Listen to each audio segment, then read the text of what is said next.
Salam sejahtera buat kita semua. Perkenalkan, nama saya Dwi Sartika Situmorang, jurusan Manajemen Internasional.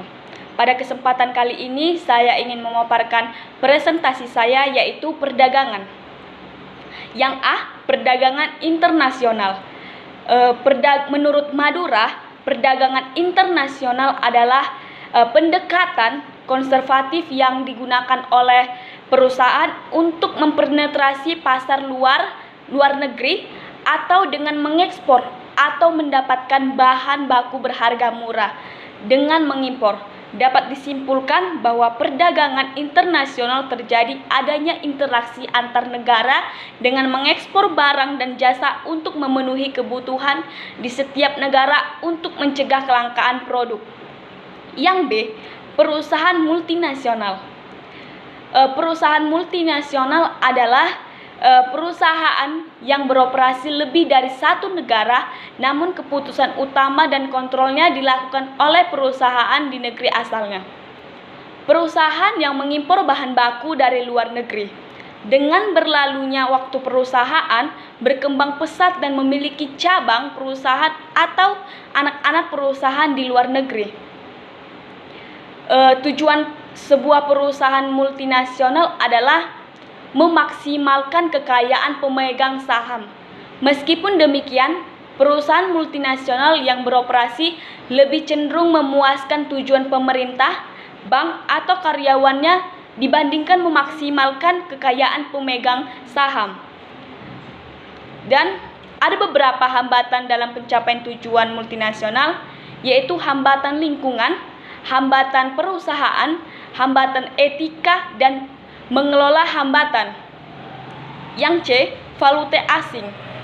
Valuta asing merupakan salah satu alat pertukaran ekonomi dalam bertransaksi di perdagangan internasional. Sebagai mata uang, falas mempunyai fungsi yang sama, yaitu sebagai alat tukar-menukar, alat pembayaran, dan pengukur kekayaan. D, hedging. Dalam pasar finansial, penggunaan hedging jauh lebih kompleks dari sekedar membayar premi asuransi. Bagi suatu perusahaan, penggunaan hedging untuk meminimalisir akibat dari risiko fluktuasi nilai kurs adalah dengan menggunakan instrumen-instrumen yang umum digunakan dalam pasar finansial.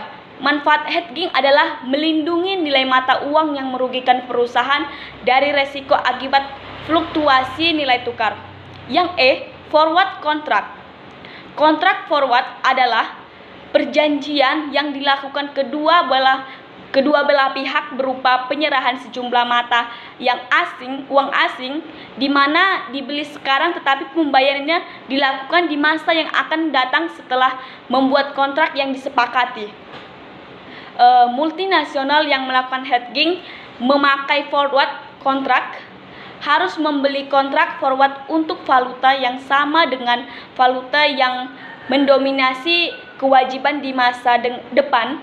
Perusahaan yang menggunakan kontrak forward harus mengadakan kesepakatan dengan pihak bank untuk menentukan besarnya nilai kurs mata uang yang asing yang dibutuhkan oleh bank. Perusahaan dan pihak bank akan meminta sejumlah premium atas kegiatan suatu kontrak untuk menutupi besarnya perbedaan bunga. Yang F, future contract. Kontrak currency future ini sama dengan kontrak forward karena memungkinkan pembeli untuk mengunci harga yang harus dibayarkan bagi suatu valuta tertentu pada suatu waktu yang di masa depan. Tetapi karakteristik kontrak futur berbeda dengan kontrak forward. Kontrak futur diperdagangkan langsung antara dua pihak yang saling bertemu, sementara kontrak forward diperdagangkan melalui telepon. Yang G, money market. Perusahaan memiliki kelebihan kas. Perusahaan dapat membuat deposito jangka pendek dalam mata uang asing yang akan dibutuhkan di masa depan. Multinasional memilih melakukan lindung nilai utang tanpa menggunakan saldo kasnya. Nilai pasar uang tetap dapat digunakan dalam situasi ini, tetapi dibutuhkan dua posisi mata uang. Yang satu, meminjam dana dalam mata uang asal. Kedua, deposito dalam jangka pendek dalam mata uang asing. Yang H, currency option. Currency option memberikan hak untuk membeli dan menjual mata uang dengan harga tertentu. Yang I, penelitian terdahulu. Perbedaan penelitian terdahulu dan penelitian ini menggunakan forward contract, hedging, dan money market hedging dalam meminimalkan risiko falas. Penelitian ini bertujuan untuk mengetahui perusahaan manufaktur periode tahun 2008 sampai 2010. Sedangkan penelitian terdahulu sama-sama menggunakan teknik hedging tetapi menggunakan periode 1 tahun. Yang J, kerangka pikir. Perusahaan multinasional merupakan perusahaan yang beroperasi di dua negara atau lebih. Perusahaan multinasional biasanya terdiri dari perusahaan induk yang lokasinya berada di negara asal dan mempunyai cabang perusahaan di seluruh dunia. Tujuan perusahaan tersebut untuk mengelola bahan yang dapat digunakan untuk membuat suatu produk di luar negeri dan menghasilkan atau menjual dalam pasar luar negeri. Sekian dari presentasi saya. Jika ada